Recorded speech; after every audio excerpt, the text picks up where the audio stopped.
Welcome back, Cheesy Minions. As I said, the PGBL4 is now in full swing. And, yeah, I haven't posted a batch in a while because I've been really, really busy. But, yeah, so we do have the first match here in the PGBL4. And this is a league I joined last season, the PGBL3. Yeah, it's the only other league I've actually done other than the NGDL. So hopefully we can put together an expert draft and actually win one of these things. My first opponent is going to be RandyHLD, a veteran from this league, and he is going to be coaching the rebranded Houston Team Rockets. I actually love this logo. I think it's incredibly punny, and I think it's just a pretty slick logo. So, congrats there on the rebrand. And yeah, this should actually be a really interesting match. And before anything, let's go ahead and introduce to you the PGBL4 Miami Dolphiones. Yeah, so I didn't do a draft video. If you were in my Discord, you were following along the Miami Dolphins draft picks. But if you're not on the Discord, here we go. This is the Miami Dolphins for the PGBL4. Like I said, I didn't do a draft video, so I'm probably going to go into this a little bit longer than I would for a normal video. But there we go. So my first pick is going to be Garchomp. Actually, Quilliams23, that was the Pokemon. Remember I asked you guys what Pokemon you wanted me to draft? And Garchomp was something Quilliams23 wanted to see. And you know what? I can build around Garchomp. So I made that my first pick. And I really wanted to, especially after the last draft, I really wanted to pick up some fast Pokemon. So I ended up bringing Mega Manectric. And usually I do like to go with Pokemon I haven't used before. But of course, we're always going to have some returning Pokemon. So I bring you that Mega Manectric. I haven't used it before. It has that blazing 135 base speed. And I'm actually going to go ahead and bring Keldea, which you guys might recall that I drafted in the the third PGBL, the last PGBL, but I ended up dropping it for the MVP Xurkitree. This time, I think I'm going to go ahead and stick with it. It's an incredibly versatile Pokemon. I was really glad to pick it up, and I decided to go with a Mimikyu as my Fairy type, and I love Mimikyu in draft leagues because it has that guaranteed to live at least one turn. It is a fairy, but also it is a ghost, which means it is a spin blocker, which is incredibly valuable in draft leagues. It is a really great Pokemon, and I ended up finishing my Dragon Fairy Steel Core with Skarmory, which is just an incredible, it's just an incredible bulky Pokemon, an incredible what's the word I'm looking for? Support Pokemon, something that can take hits and just really good. And I'm going to go ahead and pair that with Incineroar as well. So I have two Intimidators, which I feel is like really going to help me. I love Incineroar, especially if you stick one of those resist berries or one of those heal berries or even an assault vest on the thing. It can just be an incredibly bulky threat. It can U-turn. It can just hit really hard. Incineroar is a fantastic Pokemon. And I really wanted a bulky normal. I ended up going with the type null. I was actually going to try to go for the Porygon too, but the last minute I ended up deciding to bring in Espeon. So this kind of brings, this continues my trend of picking evolutions. Espeon is the most recent Dolphione, and Espeon it hits incredibly hard, but it's also really valuable due to Magic Bounce. And Shaman, of course, with its 100 base stats all around, just a really, really good grass type. So I have completed my fire, grass, water core as well. And Shaman is just a really great Pokemon. It's really great base stats. And it, of course, has Seed Flare and a bunch of other stuff you can use with it. I decided to bring back Ditto.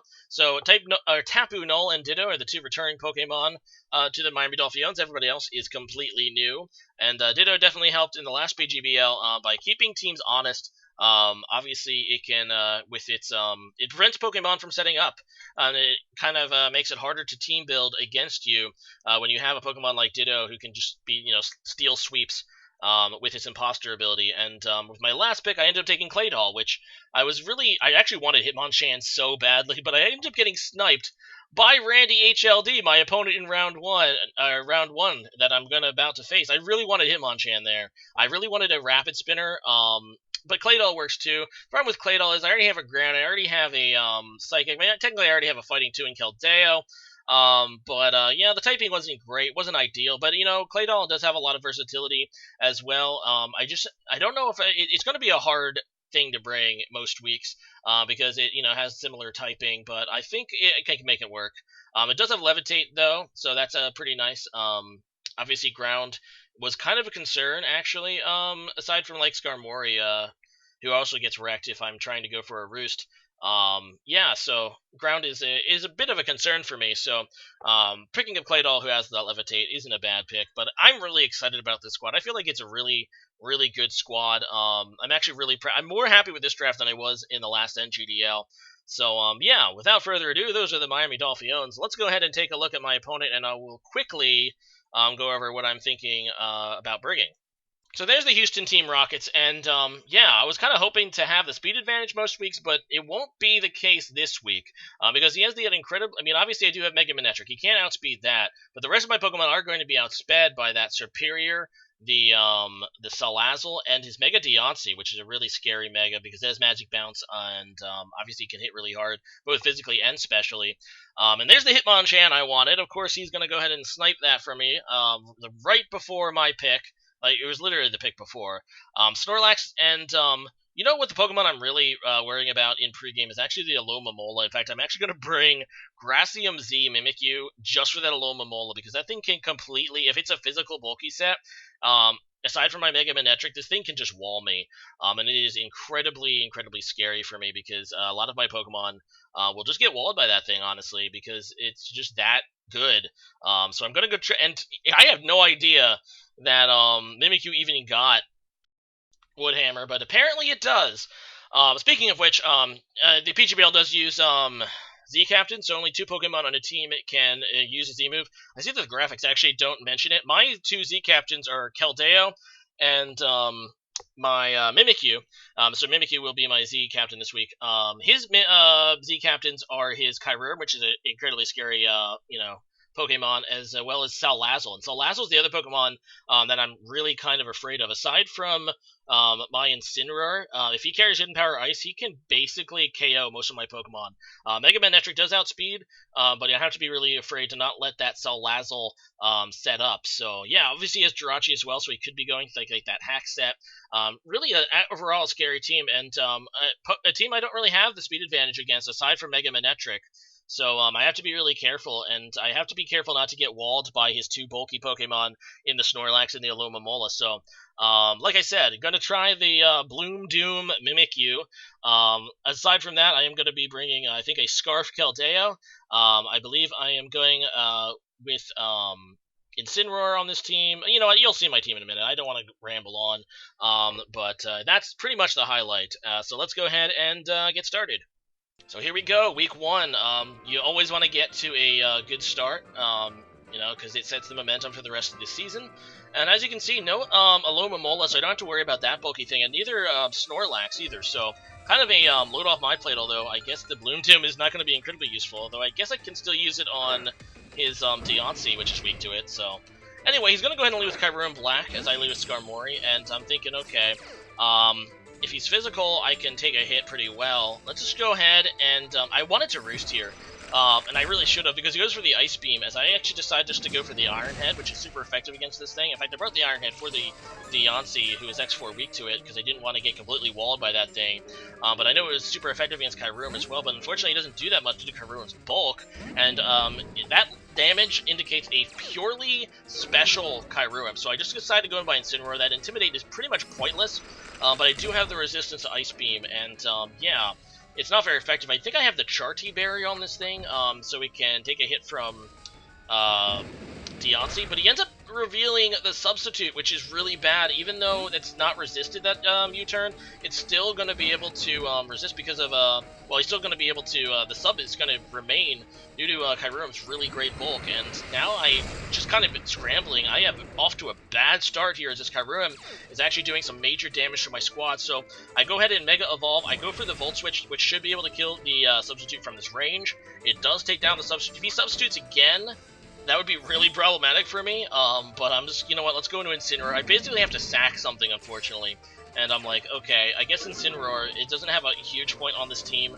right now, so he's just going to go for the Earth Power, though, which is a great prediction there, and yeah, it's going to hit me down to 14 HP. It is going to outspeed me as well. Kyurem isn't actually that slow. It's like 95 base speed, more than enough to outspeed the slower Incineroar, so down it goes. And yeah, I'm down 6-5 early, which is not good. So I'm going to go into my Chomp now. I know that he's not Scarfed, which is something I was worried about when I noticed he kept going for Ice Beam. But yeah, so I know that he switched up his moves now, so I'm just going to go for an Earthquake, which should hit most of what is on his team pretty hard. The Donphan definitely takes it the best there, as it takes less than half, and I really don't want to take a Nice Shard, so I'm going to go ahead and switch back into my Scarm, as he goes for a knockoff, which will take care of my leftovers, and it also crits me down to 15 HP, and I'm like, you know, he's probably going to Earthquake predicting my Roost, so let's just go ahead and go for a Toxic on this thing, maybe wither this guy down a little bit, and he ends up going for the Earthquake, so that ends up being a good prediction for me, which is good because I need to get some momentum back, and I'm like, you know what, let's try for it again, let's go for a Spikes. This time he will not be fooled, however, as he just goes for a Fire Fang, which will be enough to take down my Scarm. So wise move there. Should have maybe roosted that turn. But either way, I did get some spikes up, which is nice. And yeah, this thing is poison, so I can go into my Keldeo. And I have to be really careful. This is Scarf Keldeo, like I said, so I'm going to be locked out. I should have probably just went for a Scald.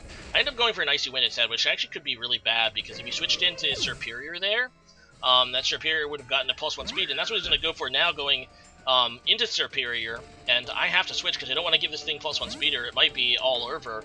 I have to go into Manectric. I know the Manectric can take at least one Leaf Storm, and will be able to outspeed this Superior. Now, I did bring Flamethrower, unfortunately, and not Overheat. Overheat might be able to KO this Superior, so I'm pretty much trying to bluff here.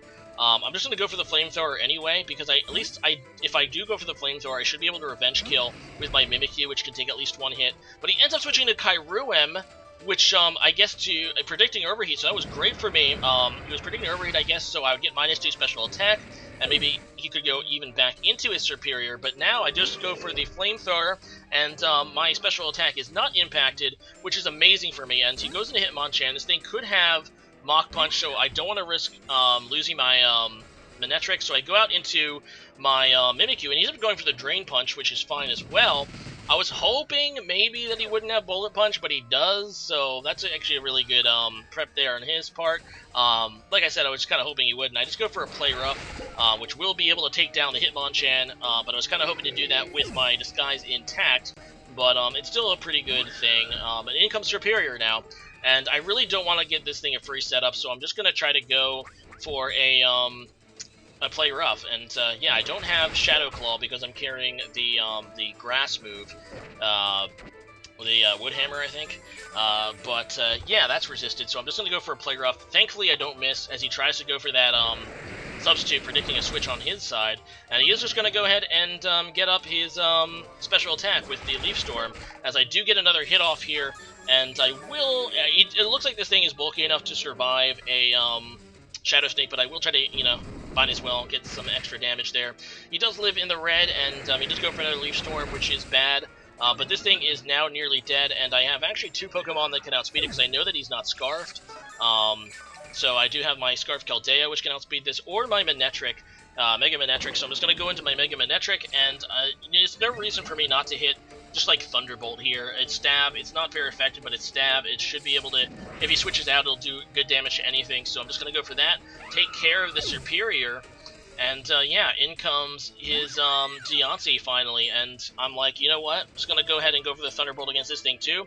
I will outspeed Mega Deontay even after Mega Evolution, so I can just go for it. And yeah, he has the Salazzle in the back still, so I'm hoping my Scarf Keldeo can pretty much win this match for me. After that Thunderbolt damage, I'll just lock myself in a Scald. That'll hopefully take care of his two last Pokemon. We're going to go ahead and see. He might bring the Water Resist Barrier maybe, although I'm thinking it's probably going to be a Z-move because he didn't have the Z-move, I don't think, on Kyurem, or maybe he did.